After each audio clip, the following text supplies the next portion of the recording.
When I first went to Palestine as a young reporter in the 1960s, I stayed on a Jewish kibbutz. The people I met were hard-working, decent, and called themselves socialists. I liked them. One evening at dinner, I asked about the silhouettes in the distance beyond the perimeter, human silhouettes. Arabs, they said. Nomads. The words were almost spat out. Palestine, they said, had been wasteland, and one of the great feats of the Zionist enterprise was to turn the desert green. They gave as an example their crop of Jaffa oranges, which was exported to the rest of the world.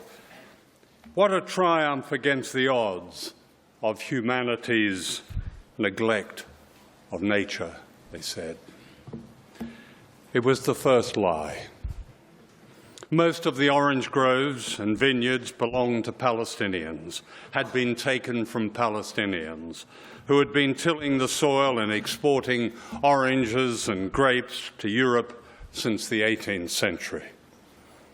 The former Palestinian town of Jaffa was known as the place of sad oranges. On the kibbutz, the word Palestinian was never used. Why?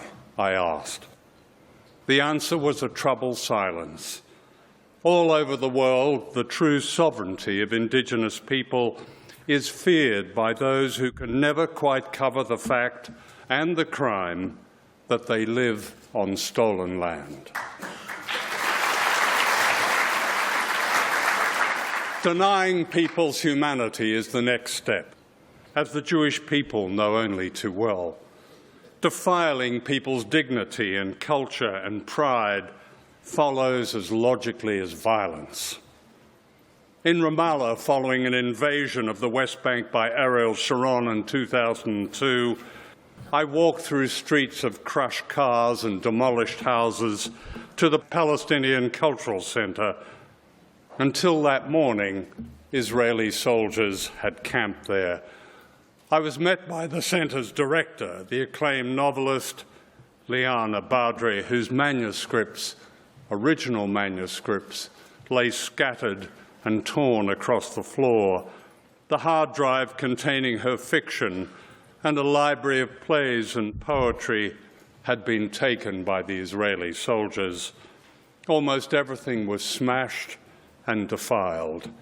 Not a single book survived with all its pages, not a single master tape from one of the best collections of Palestinian cinema.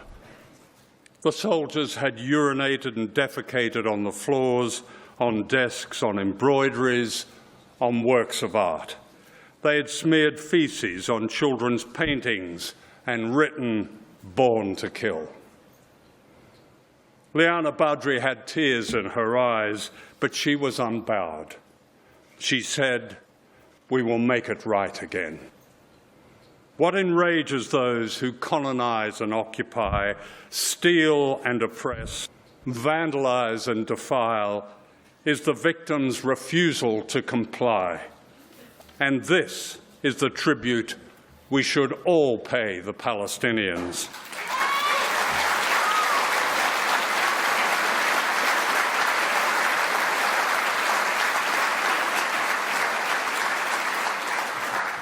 They refuse to comply.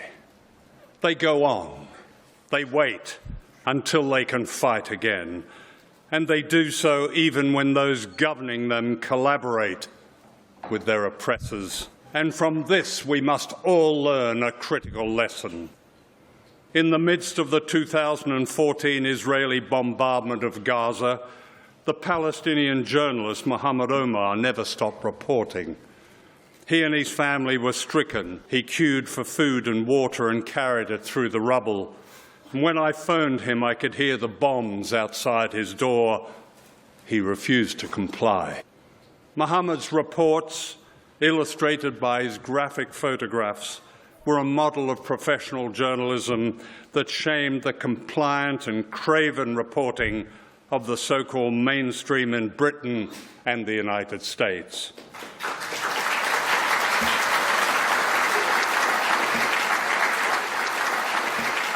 The BBC notion of objectivity, amplifying the lies of authorities, a practice of which it is proud, is shamed every day by the likes of Mohammed Omar. For more than 40 years, I have recorded the struggle of the people of Palestine who have refused to comply with their oppressors. Their oppressors being Israel, the United States, Britain, the European Union, and there's not a gap between any of them. They come together. Since 2008, Britain has granted licenses for export to Israel of arms and missiles, drones and sniper rifles worth £434 million. Those who've stood up to this without weapons, those who've refused to comply, include the following. I would like to mention them. My friend, the late Mohammed Jarella, who worked for UNRWA, who in 1967 showed me a Palestinian refugee camp. I'd never seen one before. It was a bitter winter's day and school children shook with the cold. One day, he would say, one day. Mustafa Barghouti, whose eloquence remains undimmed, who described the tolerance that existed in Palestine among Jews, Muslims and Christians until, as he told me, and I quote him, the Zionists wanted a state at the expense of the Palestinians. Dr. Mona El-Farah, a physician in Gaza, whose passion was raising money for plastic surgery for children disfigured by Israeli bullets and shrapnel. Her hospital was flattened by the Israelis in 2014. Dr. Khalid Dalan, a psychiatrist whose clinics for children in Gaza, children sent almost mad by Israeli violence, such as the sonic booms of aircraft, are oases of civilization. Fatima and Nasser are a couple whose home stood in a village near Jerusalem designated Zone A and B, meaning that their land was declared for Jews only. Their parents had lived there. Their grandparents had lived there. Today, the bulldozers are laying roads for Jews only, protected by laws for Jews only. It was past midnight when Fatima went into labour with their second child. The baby was premature, and when they arrived at a checkpoint with the hospital in view, the young Israeli soldier said they needed another document, a familiar refrain to most Palestinians. Fatima was bleeding badly. The soldier laughed and imitated her moans and told her, "Go home." The baby was born there in a truck.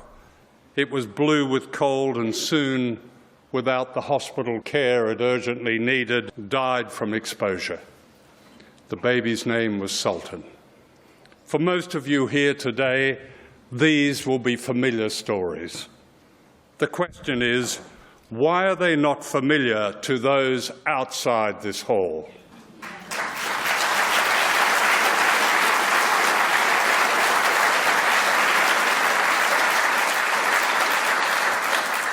In Syria, the latest liberal cause, the George Clooney cause, is bankrolled handsomely by the British government and in the United States, even though the beneficiaries, the so-called rebels, are dominated by jihadists who were the product of an invasion of Iraq that took 1 million lives and the product of the destruction of Libya.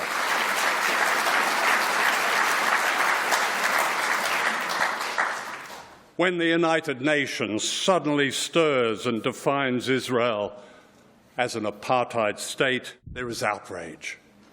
Not against a state that upholds racism, but against a UN commission that dared break the silence.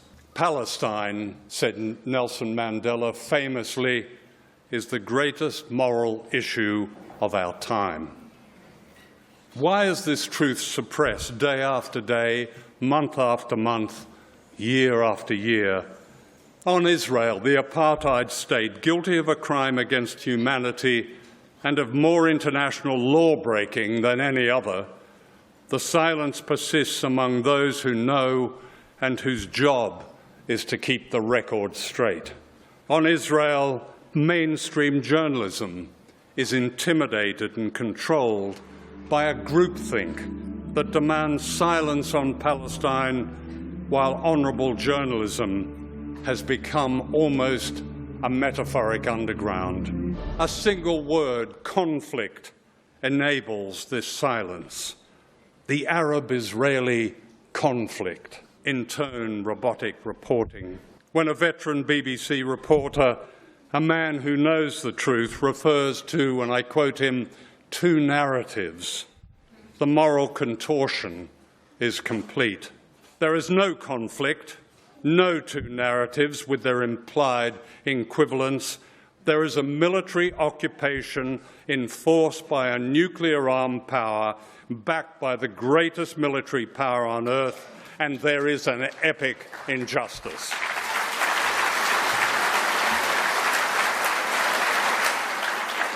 The word occupation may well be banned, deleted from the dictionary, but memory cannot be banned.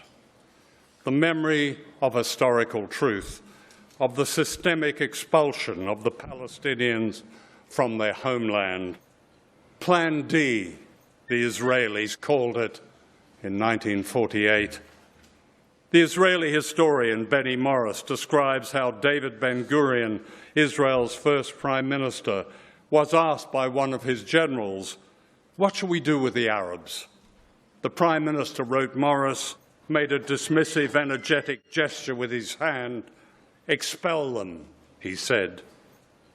70 years later, this great crime is suppressed in the intellectual and political culture of the West, which facilitated it.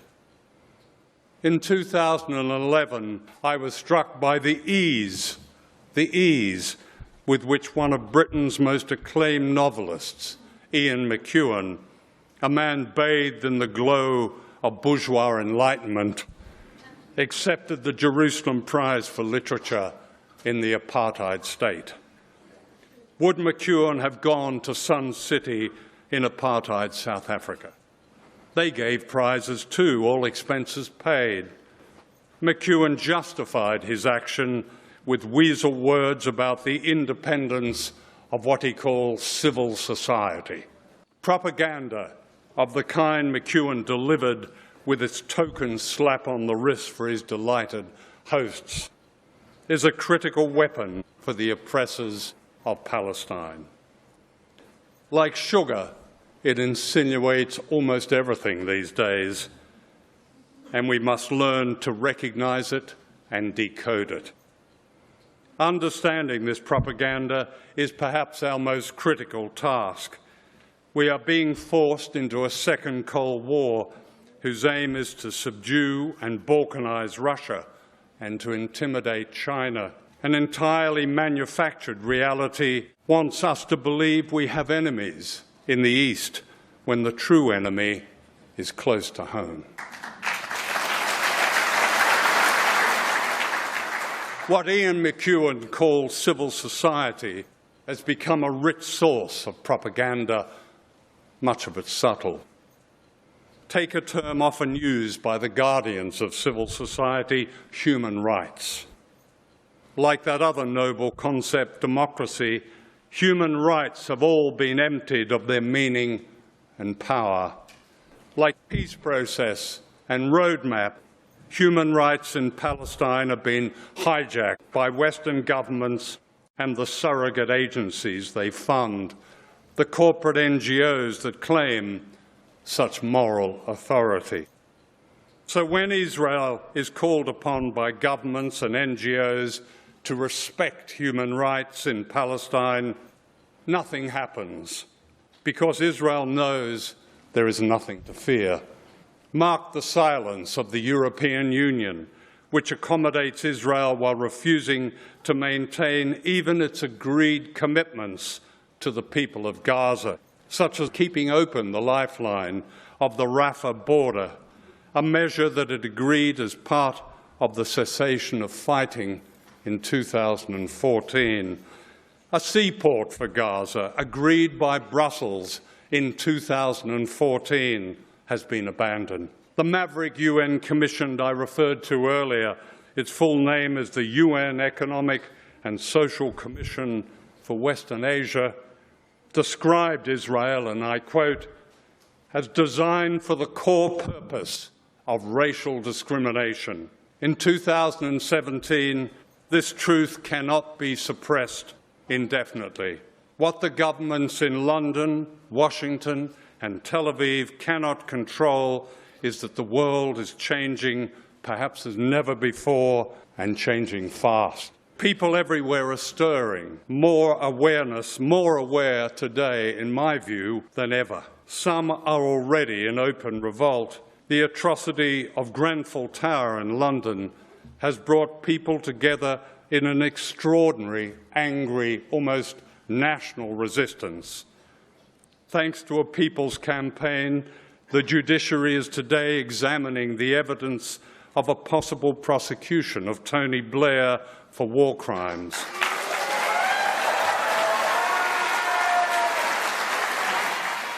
Whether or not that succeeds, the marker is down. In other words, there is only a small step to people recognizing the crimes of the same state power, the same corporate disregard for humanity perpetrated in Iraq, in Grenfell Tower, in Palestine. Those are the dots waiting to be joined. The great fraud of corporate power posing as democracy has depended on the propaganda of distraction, on a cult of meism designed to overwhelm our sense of acting together, of social justice and internationalism. Class, gender and race were separated. The personal was the political and the media was the message. The promotion of bourgeois privilege was disguised as progressive politics. It wasn't. It never is. It's the promotion of privilege and power. Among young people, internationalism is being restored. Look at the reception the G20 circus in Hamburg has received. And by understanding the truth and imperatives of internationalism, true internationalism, we understand Palestine. Nelson Mandela also said, and I quote, "We know only too well that our freedom is incomplete without the freedom of the Palestinians." What did he mean? At the heart of the Middle East is the epic injustice against Palestine. Until that is resolved and Palestinians have their freedom, there will be no peace in the region until there is equality between Muslims and Jews, Palestinians and Israelis and Christians. There will be no peace in the region. Until there is peace in a country built on war, there will be no peace in the region or right across the Middle East or perhaps anywhere. That is the cockpit. That is the place where freedom has to happen. That is where resolution has to happen. I like the way Alain Pape put it in his speech. We're not free, Alain was saying, while governments can deny justice to others and imprison others and brutalize others in our name. None of us are free then. And like Alain, I am also optimistic because Israel understands this threat of the triumph of justice. That's why its ambassador to Britain is Mark Regev, well known to journalists. Carry on. Is Mark Regev, well known to journalists as a professional propagandist. That's why the huge bluff of charges of anti-Semitism, as Ilan has called it, was allowed to contort the Labour Party and undermine Jeremy Corbyn as leader.